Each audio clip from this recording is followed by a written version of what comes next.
देखिए, अगर आप डीएलएड में स्पॉट राउंड में एडमिशन लेने जा रहे हैं, तो आप लोग सावधान हो जाइए। आप लोग जो है सो बिल्कुल भी इस चीज़ को बिना जाने, बिना समझे और आप इस अफ़वाह में या फिर अंधकार में या फिर अंधेरे में, जो भी आप कहें, आप एक डार्क में बिल्कुल भी ना रहें कि आपका जो है सो स्पॉट में एडमिशन कराना सही ही है।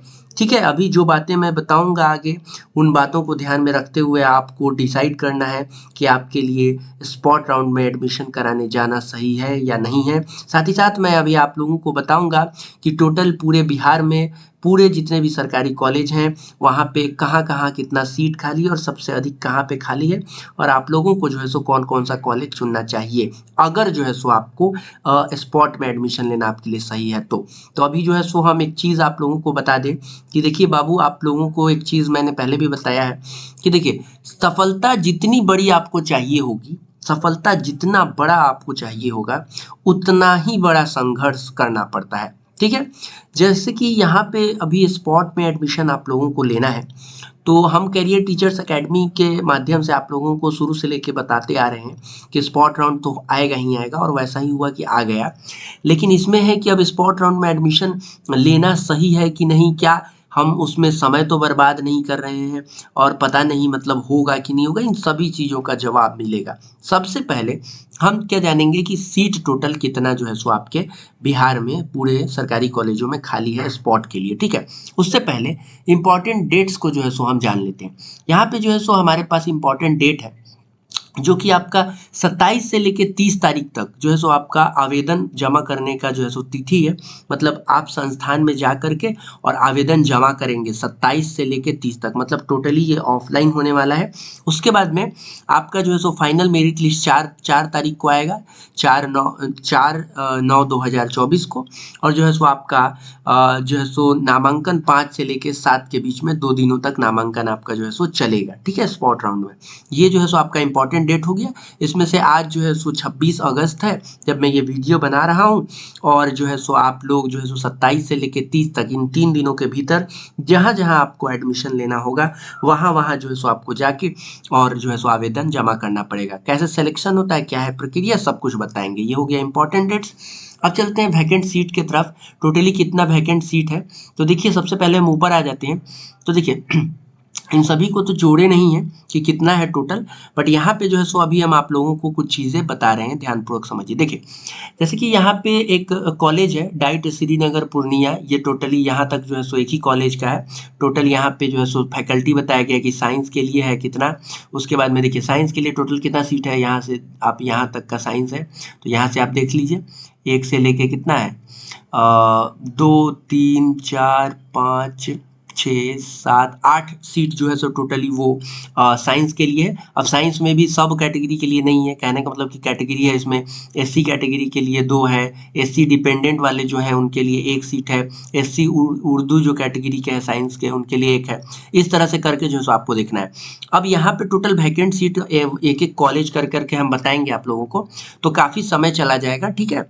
तो अभी जो इंपॉर्टेंट चीज़ है वो हम बताएंगे। ये जो है सो आपको देख के ही जाना है, और देखना कैसे है इसका लिंक जो है सो हम आपको डिस्क्रिप्शन में दे देंगे। वरना जो है सो आप नॉर्मली जो है सो डीएलएड की वेबसाइट पे जाके भी डाउनलोड कर सकते हैं, dledbihar.com, ठीक है। तो इसका वेबसाइट जो का लिंक जो है सो हम नीचे डिस्क्रिप्शन में दे देंगे, और इस पीडीएफ को हो सके तो हम जो है सो टेलीग्राम पे भी दे देंगे, आप मुझे मैसेज कीजिएगा, ठीक है। और शायद अभी तक जो है सो अपलोड कर भी दिया होऊंगा मैं, ठीक है। तो आप जाके चेक कर लीजिए टेलीग्राम पे, उसका भी लिंक नीचे है डिस्क्रिप्शन में। अब यहाँ पे क्या है कि अब आप लोगों के मन में एक सवाल आएगा कि सर यहाँ पे तो बहुत सारे कॉलेज है ना, इसमें सबसे ज़्यादा सीट कहाँ खाली है। तो देखिए, हम उस समय से जो भी एनालाइज किए हैं, देखे हैं, तो हमें जो है सो देखिए यहाँ पे आप लोगों को सीट जो भी दिख रहा है, देखिए अधिकतम सीट यहाँ पे आप लोगों को अभी तक 2 4 6 8 ऐसे ही कुछ कुछ दिख रहा होगा। और मैं जहाँ तक अनुमान लगाया हूँ और देखा हूँ कि आपका सबसे ज़्यादा सीट जो है सो पीटीईसी पोखरैरा मुजफ्फरपुर में जो है सो खाली है। मतलब कि मुजफ्फरपुर में टोटल 12 सीट के करीब में जो है सो ज़्यादा सीट था, मतलब उसमें बता रहे हैं हम आपको, एक सेकेंड। यहाँ पे जैसे कि देख सकते हैं पीटीईसी पोखरैरा आगे यहाँ से शुरू है, पीटीईसी पोखरैरा मुजफ्फरपुर, और देख सकते हैं आपकी ये टोटल कितना सीट खाली है। सबसे पहला अनरिजर्व्ड साइंस के लिए ही 12 सीट है, फिर 2 14 हो गया, 17 18 19 21 बहुत सारा सीट जो है सो आपका पीटीसी पोखरारा का खाली है। देख रहे हैं यहाँ तक, अभी और नीचे आ जाइए, अभी और आ जाइए, अभी और आ जाइए यहाँ तक। तो जो भी बच्चे मुजफ्फरपुर के हैं उन लोगों के लिए सुनहरा अवसर है कि आप जो है सो पीटीसी पोखरारा की तरफ रुख कीजिए अपना, और वहाँ पे जो है सो अप्लाई कीजिए और आप लोगों का हो जाएगा। लेकिन अप्लाई करते वक्त ध्यान ये रखना है आप लोगों को कि ये जो पीडीएफ है, इस पीडीएफ को देखना है कि आप कहाँ कहाँ एडमिशन ले सकते हैं, और जहाँ जहाँ एडमिशन ले सकते हैं उस कॉलेज का चेक कीजिए कि उसमें कितना सीट खाली है। ठीक है, क्योंकि टोटल सभी कॉलेजों में तो आप एडमिशन ले नहीं सकते, उसमें भी आप किसी किसी कॉलेज में ही ले सकते हैं। कहने का मतलब आपको सब कॉलेज में एडमिशन दे दिया जाए, कहने का मतलब अगर आप मुजफ्फरपुर के आपको रोहतास दे दिया जाए, सासाराम दे दिया जाए, बक्सर दे दिया जाए, तो शायद आप नहीं जाएंगे। तो आपका जो भी आसपास का कॉलेज होगा या जहाँ भी सुविधाजनक होगा वहीं आप एडमिशन लेना चाहेंगे।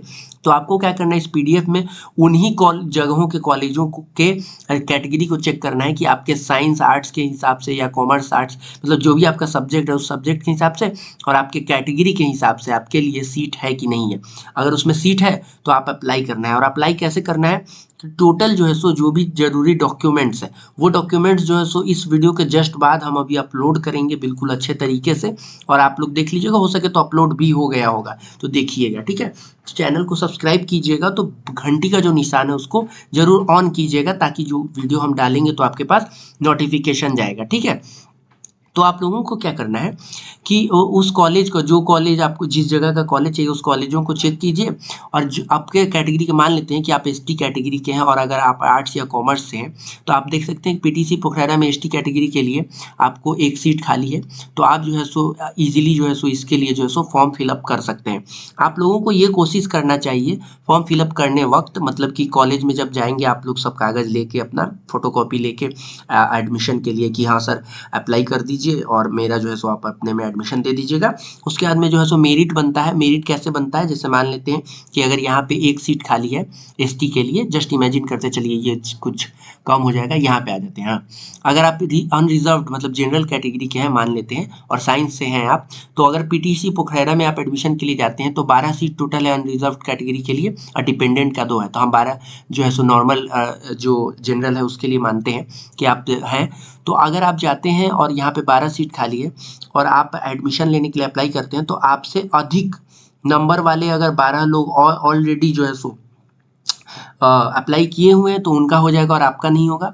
और अगर आपका जो है सो, और मान लेते हैं टोटली 15 लोग अप्लाई किए हैं, उसमें से आप 10वें नंबर पे है नंबर के मामले में, मतलब मार्क्स लाने के मामले में, ठीक है, तो आपका ना हो जाएगा और 12वें नंबर तक जो होंगे उनका हो जाएगा, और 13वें 14वें 15वें नंबर पे जो होंगे उनका नहीं होगा, क्योंकि 12 ही सीट है। समझ गए, ये होता है मेरिट बढ़ने का तरीका। ठीक है, तो आपको क्या करना है कि एक तरीका ये है कि आप लोग सबसे पहले अपने क्षेत्र को देखिए, क्षेत्र के हिसाब से कॉलेज को देखिए, उसमें अपना कैटेगरी देखिए, उस हिसाब से जाके अप्लाई करिए। अप्लाई करने के लिए जो जो कागज़ है वो कागज़ का लिस्ट देंगे हम आपको पीडीएफ के थ्रू, और वो जो है सो आप 27 से लेके 30 तारीख के बीच में सभी कॉलेज में जा सकते हैं। अब आपके मन में एक सवाल ये आ रहा होगा कि सर ये आप तो बोल रहे थे कि कराना सही है कि नहीं है, तो अभी बता दीजिए। तो देखिए हम अभी आपको जस्ट बताएंगे, उससे पहले एक सवाल का जवाब मैं आप लोगों को दे दूं कि देखिए आप लोगों का ये भी सवाल था कि सर हम कितने कॉलेजों में दे सकते हैं। तो देखिए ये जितना कॉलेज आपको लिस्ट में दिख रहा है ना, सभी कॉलेजों में जाके आप अप्लाई कर सकते हैं, लेकिन समय होता है 3 दिन का, और 3 दिन का समय है, मतलब कि आपके पास देखिए टोटली यहाँ पे देखिए 27 से लेके 30 तारीख तक, मतलब 3 दिन का आपके पास समय है। अब 3 दिन के भीतर में मुझे नहीं लगता है कि कोई भी स्टूडेंट इस सारा का सारा कॉलेज चला जाएगा, क्योंकि आपको फिजिकली जाना है अपने बॉडी से, ऑनलाइन नहीं होगा। तो आप सभी कॉलेज में कैसे चले जाएंगे, मुझे लगता है ज़्यादा से ज़्यादा आप 2-3 जिलों के कॉलेजों में जा सकते हैं, 3 दिन में 4-5 जिलों में जा सकते हैं। ठीक है, टोटल मिला के बहुत सारे कॉलेज में मतलब जा सकते हैं आप। ठीक है, तो ऐसा बिल्कुल नहीं है, तो आपको जो जितना कॉलेज मन करे उतना कॉलेज में आप जो है सो अप्लाई कर सकते हैं। अब बात रहा कि आप लोगों को ये करना सही है कि नहीं, तो देखिए एक चीज़ बता रहे हैं हम आपको, टोटल सीट यहाँ पे काफ़ी संख्या में, ठीक है, ऐसा नहीं है कि बिल्कुल कम है, लेकिन सैकड़ों की संख्या में, मुझे लगता है 1000 से भी कम सीट है। ठीक है, मतलब मेरे हिसाब से जो मैं इसको अनुमान से देख पा रहा हूँ 800 के करीब में जो है सो आपका सीट जो है सो 700-800 होगा। ठीक है, ये अनुमान से कह रहा हूँ, ठीक है, पूरे जोड़े हम नहीं है, अंदाजा से बोल रहे हैं, तो हम चलिए 800 मान लेते हैं।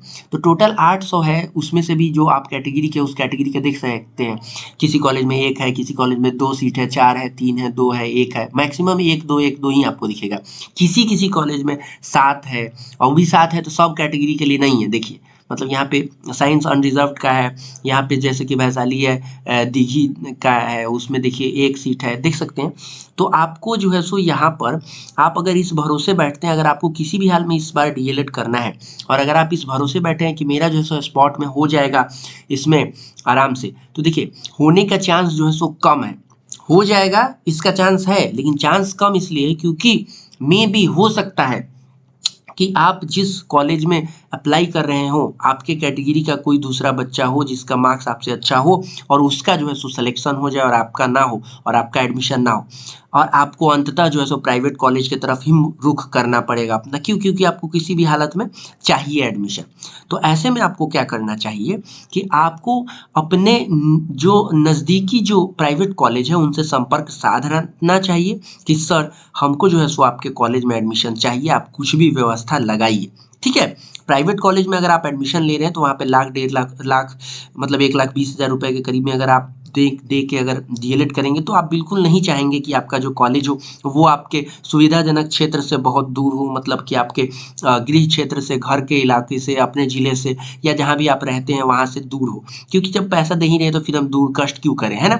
तो ऐसे में क्या करना होगा, आप अपने कॉलेज से संपर्क जब साध लेंगे कि सर अभी जो है सो स्पॉट के लिए तो अप्लाई किए हैं, अगर जो है सो हो जाता है तो अलग बात है, और नहीं होगा मेरा तो आप जो है सो अपने कॉलेज में एडमिशन दीजिएगा। तो वो आपको यही बोलेंगे कि मेरिट लिस्ट आएगा तो उसी हिसाब से एडमिशन होगा। तो आप उनको बोलिएगा कि सर स्पॉट के लिए जो है सो मेरे लिए एक सीट अपने में रखिएगा। अब क्या होगा कि देखिए प्रक्रिया तो सब कॉलेज के हिसाब से, बोर्ड के हिसाब से होता है। मतलब बोर्ड अगर इस टाइप का नोटिफिकेशन देगा, उसमें डेट बताएगा कि कितने तारीख को क्या आने वाला है, कितने तारीख को जो है सो प्राइवेट का मेरिट लिस्ट आएगा, फिर उसके बाद में स्पॉट कब आएगा उसका, है ना? लेकिन कॉलेज जो है सो के पास पता होता है उसको कि हाँ मेरे कॉलेज में जो है सो 5 सीट या 10 सीट या 15 सीट लगभग खाली रह ही जाएगा स्पॉट के लिए, तो वो आपका जो है सो ले लेगा, एडमिशन लेने के लिए सब कुछ तैयार रख लेगा। और क्या करेगा, कॉलेज का प्रशासन जो है सो वो क्या करेगी, आपको स्पॉट के वक्त बुला लेगी और आपसे एक्स्ट्रा पैसा भी नहीं लेगी। अगर आप ऐसा नहीं करेंगे तो एक्स्ट्रा पैसा ले लेगी। हाँ, और ये काम किन बच्चों को करना है, जिन बच्चों को ऐसा है कि नहीं मतलब बिल्कुल हमको ये कॉलेज जो है सो सरकारी चाहिए, प्राइवेट है उसी कॉलेज में हमको चाहिए, तो ऐसे करना है आपको। दूसरा, अगर आपका नंबर कम है प्राइवेट, तो आप प्राइवेट के लिए ये काम जरूर कीजिए। ठीक है, अब आप डिसाइड कर सकते हैं, अगर आपका नंबर कम है, बहुत कम है, तो आप जो है सो बिल्कुल जो है सो अप्लाई कीजिए। ठीक है, अप्लाई कीजिए, मतलब सरकारी जो भी सीट खाली है उसके लिए। लेकिन आप इस भरोसे मत बैठिए कि आपका हो जाएगा अगर आपका नंबर बहुत कम है तो। देखिए एकदम सीधा सीधा बात है, अगर मैं कहने के लिए ये कह सकता हूँ कि नहीं बाबू घबराना नहीं है, आपका हो ही जाएगा, देखिए होने का चांस है, लेकिन चांस है बहुत कम, तो फिर मैं क्यों आपको बरगलाऊं और क्यों मैं आपको गुमराह रखूं? क्योंकि 2-4 दिनों में तो आपको फिर पता चल ही जाएगा ना कि नहीं हुआ है आपका। तो ऐसे में तो फिर आप पछताएंगे और फिर पता नहीं मुझे क्या ना बुरा बुरा भला कहेंगे।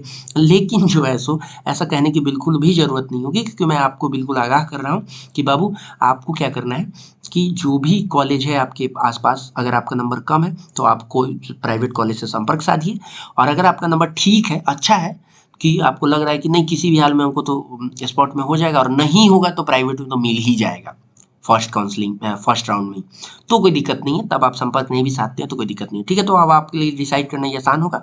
अब बात रहा कि कागज़ क्या क्या लगेगा आपके एडमिशन में, और आपके लिए जो है सो बाकी और भी कुछ इम्पोर्टेंट चीज़ें हैं, वो भी हम जो है सो आपको रेगुलरली अपडेट करेंगे। इस वीडियो के जस्ट बाद एक वीडियो अपलोड करेंगे। ठीक है, तो उस वीडियो को ज़रूर से